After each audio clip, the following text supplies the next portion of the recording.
bonjour à toutes, bonjour à tous et merci de nous accueillir. Voilà. Donc, 10 minutes. Donc, je suis accompagné de Thierry aujourd'hui et nous allons effectivement vous parler de vos prochaines implantations de magasins, de stocks, de drive, de panneaux publicitaires, d'endroits de restauration, de tous ces sujets, tous ces points qui accueillent des clients. Precisely, c'est une société américaine, j'y reviendrai un petit peu plus tard.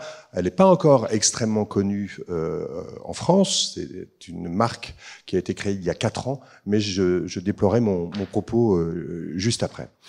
Nous sommes une société qui a développé, dans le domaine du retail, un savoir-faire sur l'optimisation et l'automatisation de la recherche de nouveaux sites pour implanter des structures d'accueil de clients. Thierry parlera tout à l'heure, partagera avec vous un certain nombre de références et de références clients.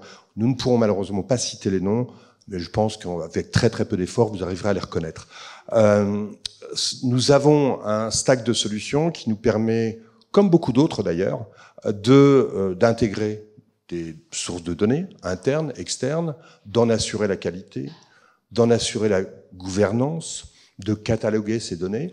Pour l'instant, rien de trop nouveau par rapport à la concurrence. Là où on se démarque énormément, c'est qu'on a des outils, des bases de données, des outils d'enrichissement de ces données. D'enrichissement de ces données avec des bases externes, avec nos propres bases de données, d'enrichissement qui vont vous permettre de répondre à tout un tas de défis auxquels vous êtes confrontés lorsque vous devez implanter un nouveau magasin ou un nouveau drive. On va intégrer des données socio-économiques, on va intégrer des données géographiques, on va intégrer des données sur l'environnement.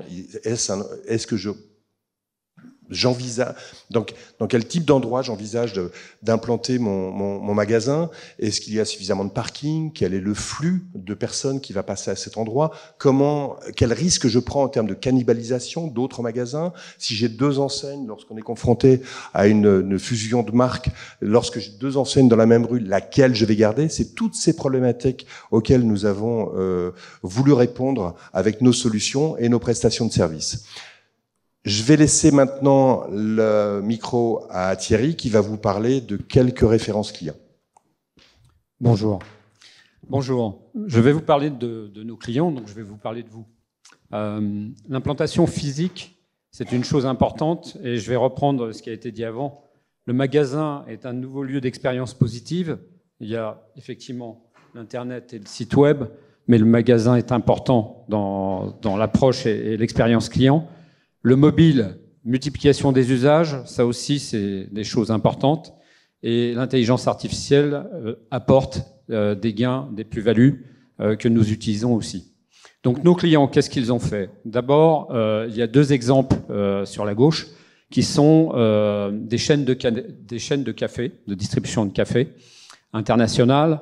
Un leader mondial qui est en fait le numéro 2 d'abord, qui a implanté ces magasins d'abord en Europe, notamment au Royaume-Uni, 3800 points de vente dans le monde, dans 31 pays, et 2200 au Royaume-Uni. Le projet a d'ailleurs démarré au Royaume-Uni, avec une volonté, en fait, ils partaient d'une situation où les modèles qu'ils utilisaient n'étaient pas vraiment adaptés, leurs données n'étaient pas assez complètes, et par conséquent, ils se sont adressés à nous pour compléter ces données par des données de fréquentation de zones, notamment, des données démographiques, etc., et pour optimiser leur modèle. Parce que notre approche est une vraie approche de service auprès de nos clients, avec des data scientists, avec des données complémentaires et avec une plateforme unique qui permet de collaborer, de faire en sorte que les différents utilisateurs collaborent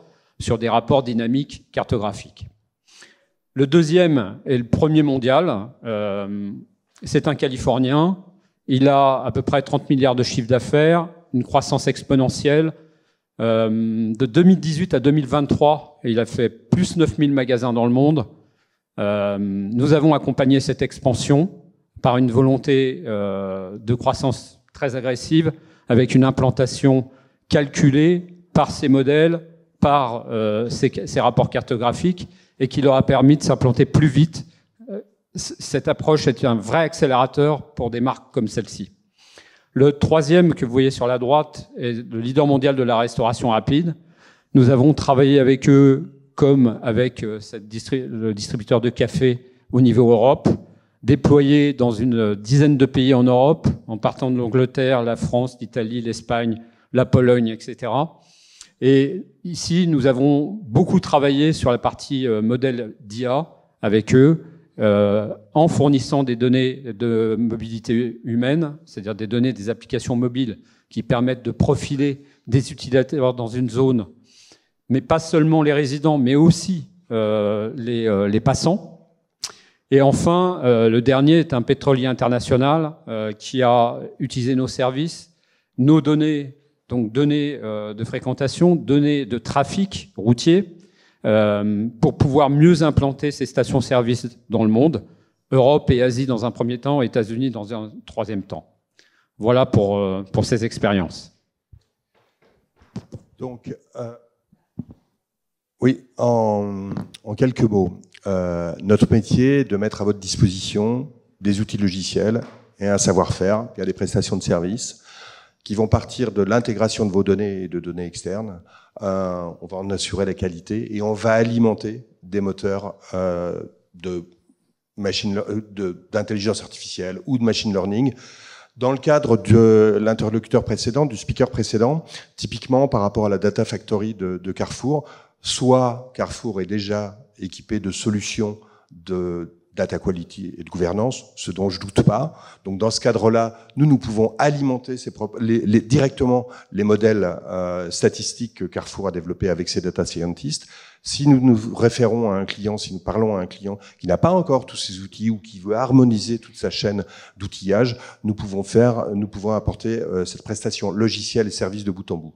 Donc comme je vous le disais tout à l'heure, Precisely, société américaine, éditeur, le nom est apparu il y a 4 ans, mais il s'appuie sur une société, certains d'entre vous doivent connaître le nom précédent, puisqu'on s'appelait ThinkSort. Ça a été rebrandé complètement. Alors nous sommes leaders, il y a beaucoup de leaders, on peut être leader très très facilement dans beaucoup de domaines, alors si vous allez sur tout un tas de salons informatiques où tout le monde sera leader.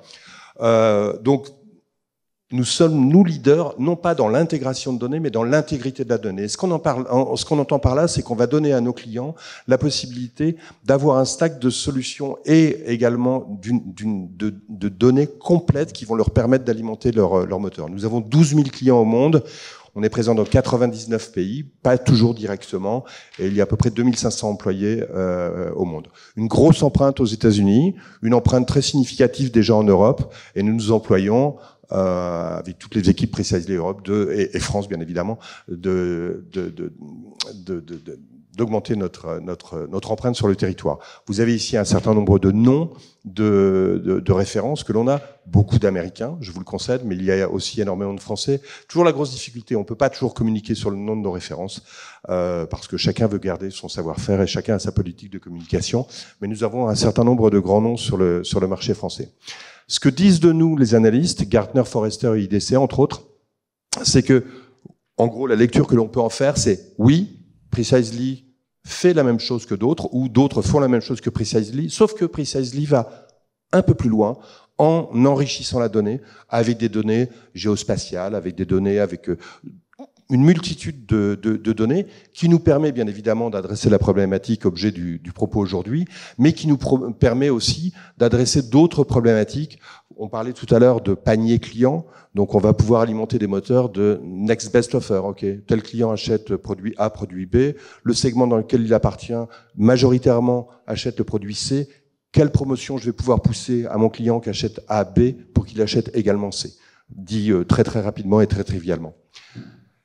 Alors l'intégrité de la donnée, c'est un voyage. Vous l'avez tous commencé, j'imagine bien. Donc, par exemple, vous êtes une chaîne de distribution assez nouvelle, assez novatrice, et vous avez des problématiques et surtout un recentrage sur la RSE, qui est un sujet majeur dans le retail aujourd'hui. Vous allez commencer par vouloir disposer d'un catalogue de données et de gouverner votre donnée pour pouvoir appliquer les règles de RSE correctes par rapport à votre activité. Vous avez un projet d'IA demain, comme ceux que j'ai cités tout à l'heure. Il est impératif en amont de s'assurer de la qualité de l'information. Et donc là, vous allez démarrer par un nettoyage, une validation, une standardisation et une mise en qualité de la donnée. Enfin, bien sûr, puisque nous fournissons de la donnée et comme vous avez un capital data qui est toujours incomplet par rapport à vos cas d'usage, vous avez volonté d'accélérer et d'enrichir vos données par des données externes. C'est ce que nous fournissons aussi au sein d'une même suite qui est la Data Integrity Suite. Voilà.